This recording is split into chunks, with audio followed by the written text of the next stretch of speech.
쉽고 재미있는 시사경제 페페TV에서 존경하는 대한민국 국민 여러분께 말씀드립니다. 코로나다, 군사적 긴장감 고조다, 전세계가 혼돈의 시대를 맞이한 이 상황에서 한국이 스위스 국제경영 국가경쟁력 평가 순위에서 지난해보다 5계단 오른 23위를 기록하면서 일본을 넘어섰습니다. 이 소식을 접한 일본 네티즌들은 열등감이 폭발해 부들거리는 진동으로 지진까지 날 정도라는데요. 그도 그럴 것이 지금 일본의 상황은 개판 5분 전이기 때문입니다. 지금 바로 자세히 알아보겠습니다. 기획재정부에 따르면 한국이 스위스 국제경영개발대학원이 매년 평가하는 2020년 IMD 국가경쟁력 평가 순위에서 63개국 중 23위를 기록했습니다. 지난해보다 5계단 오른 23위를 기록하면서 일본을 넘어선 것입니다. IMD 국제경쟁력 평가는 경제성과 정보 효율성, 기업 효율성, 인프라 등 4개 분야로 나누어 이루어지는데요. 한국은 4개 분야 중 경제성과 분야만 지난해 수준을 기록했고 정보 효율성, 기업 효율성, 인프라 분야는 모두 순위가 상승했습니다. 이는 코로나19 확산에도 국민들의 위기 대응 수준, 보건, 인프라 등에서 긍정적인 평가, 국가 경쟁력 강화 노력과 함께 적극적인 방역, 신속한 위기 대응 정책 추진 등이 긍정적으로 작용한 것을 원인으로 꼽았습니다. 이는 인구 2천만 명 이상 국가 총 29개국 중에선 8위로 2012년 기록한 역대 최고 순위와 같습니다. 국민소득 3만 달러, 인구 5천만 명 이상 7개 국가 중에선 프랑스와 일본, 이탈리아를 앞질렀습니다. 이를 접한 일본 네티즌들은 결국 열등감이 폭발해 질투 어린 댓글들로 비아냥거리기 바쁘다는데요. 좋겠으면이다. 국가 경쟁력은 올랐고 프라소소도 자국에서 생산할 수 있게 된 것 같고, 근데 왜 일본의 수출관리 규제 완화를 요구하는 것이므니까? 화이트 국가도 필요 없겠으면이다. 이제 차력으로 살아주세요. 내년에는 크게 랭크가 다운되겠지만 그때의 보도가 기대되문이다. 이런 순위에 일희일비하고 뭐가 좋다는 것이므니까? 역시 무엇보다도 법률도 국민 정서가 우선이기 때문에 이렇게 여러 순위에서 정신적 승리에 취해 있는 것 같습니다.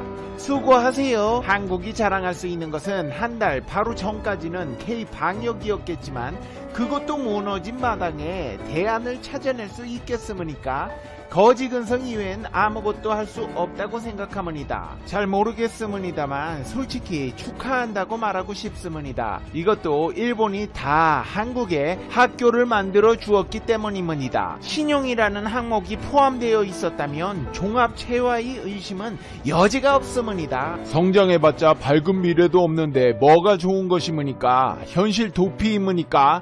단골이지요. 매번 생각하지만 이렇게 말하는 랭킹이란 무슨 의미가 있으므니까? 매번 이런 시시한 순위에 일희일비하는 민족은 도대체 무엇이므니까?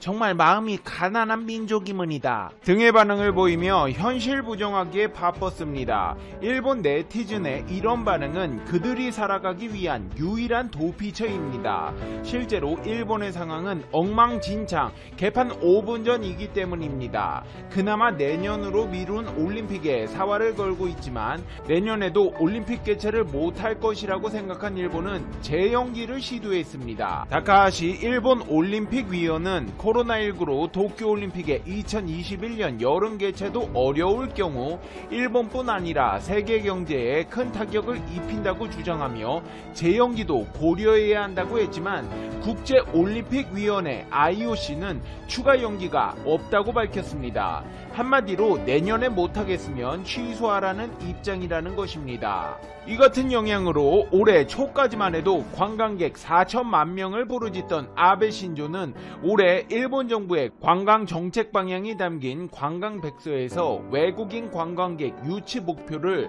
제시하지 않았습니다.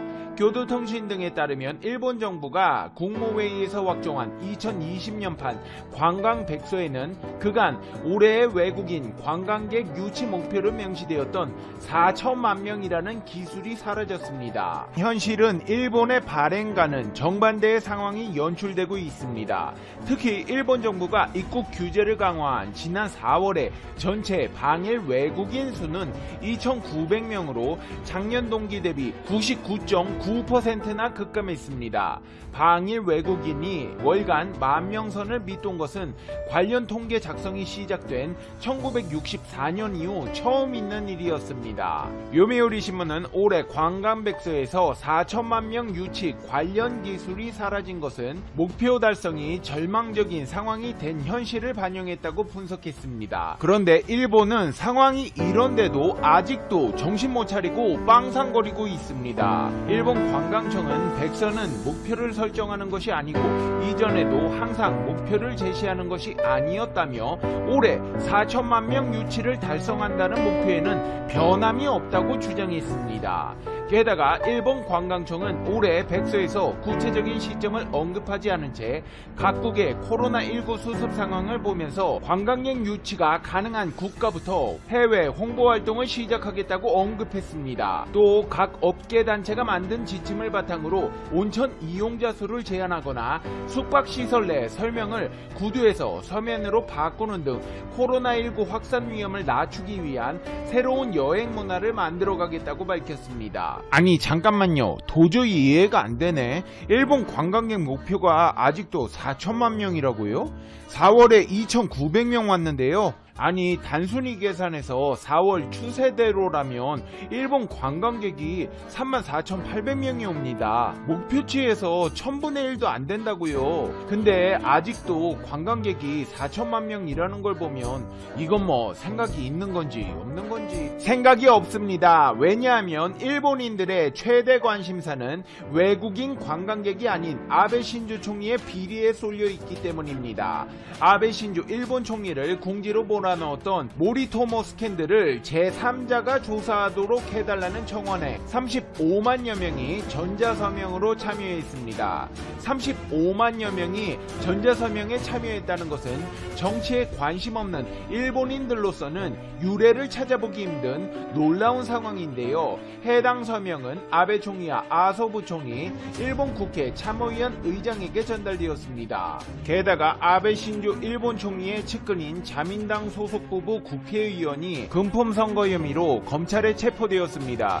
도쿄지검 특수부는 중의원 의원인 가와이 가스유키 전 법상과 부인 가와이 안리 참의원 의원을 공직선거법 위반 혐의로 체포했다고 밝혔습니다. 이들 부부는 지난해 7월 참의원 선거 당선을 위해 지방의회 의원 등 약 100명에게 2억 9천만 원을 살포한 혐의를 받고 있습니다. 검찰이 법무장관까지 지낸 총리의 측근을 체포하면서 아베 정권은 또다시 타격을 입게 되었습니다. 아베 총리는 그동안 코로나19 대응 논란, 측근인 구로카와 히로모 전 도쿄 고검장의 마작 스캔들, 검찰 길들이기라는 비판을 받은 검찰청법 개정 논란, 정부 공식 행사에 아베 총리의 지역 구민을 초청해 논란이 된 벚꽃 스캔들 등으로 지지율 하락세를 겪어왔습니다. 그 중에서도 가장 화제가 된 것은 바로 아베노 마스크인데요. 아베의 마스크가 실패하자 일본에서 인기가 급상승하고 있는 브랜드가 있습니다. 바로 유니클로인데요. 교도통신에 따르면 숨쉬기 편한 소재로 만들어 일본에 출시한 에어리즘 마스크가 출시 첫날부터 뜨거운 호응을 얻어 매진되었다고 보도했습니다. 일본 전역에 있는 유니클로 매장 앞은 문 열기 전부터 장사진을 이루었고 온라인 사이트는 수많은 사람이 동시에 이용하면서 접속장애가 발생하기도 했다는데요. 3장의 한묶음으로 990엔에 판매하는 유니클로 마스크는 기능성 속옷 에어리즘과 같은 소재로 만들어졌으며 20번 빨아서 다시 사용할 수 있고 건조 속도도 빠르다는 장점이 있다고 홍보되고 있습니다. 이제 페페TV의 결론입니다. 그래요. 유니클로 이참에 일본에서 마스크나 파세요. 우리 동네 유니클로 매장도 완전 파리만 날리던데 버티는 거 보면 정말 신기합니다. 아니 매장이 그 정도 되면 한 달에 까먹는 돈만 해도 상상을 초월하거든요. 근데 아직도 매장이 100개가 넘습니다. 매장 하나당 한 달에 최소 3천만 원씩만 적자를 봐도 30억씩 손해보고 있다는 건데 일본에서 마스크 팔아서 한국 매장 임대료 충당하는 걸까요? 아무튼 이 에어리즘 마스크 곧 한국에도 출시할 것 같은데 페페TV 시청자 여러분은 어떻게 생각하세요? 페페TV는 여러분의 생각이 궁금합니다. 댓글로 여러분의 생각을 남겨주세요. 그러면 여러분 오늘 하루도 행복한 하루 되세요. 당신은 소중하니까요. 다음 영상에서 봬요. 안녕.